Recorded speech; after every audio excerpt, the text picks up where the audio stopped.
درد په دار مې د کاکل خبرې هېرې نه دي، مانه په غم کې د غزل خبرې هېرې نه دي. خور شوی ذهن مې راغونډ نه شو په هیڅ خبره، چې مې د هغه خور اوربل خبرې هېرې نه دي. په هر تکل بې خدا هره اندېښه مې خوږ شي، زما د سر ستا د سنګل خبرې هېرې نه دي.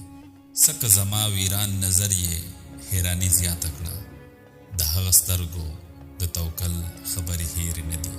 بیا مې په بل قسم په بله واده مه تېر باسه، ما نه لومړی واده اول خبرې هېرې نه دي. خلکو د ځمکې څه د ستورو اقتدار واخیست، پښتنو ستاسو د ازل خبرې هېرې نه دي. یارانو هغسې صابر یم د اخلاص او وفا، لا خو مې ستاسو د محفل خبرې هېرې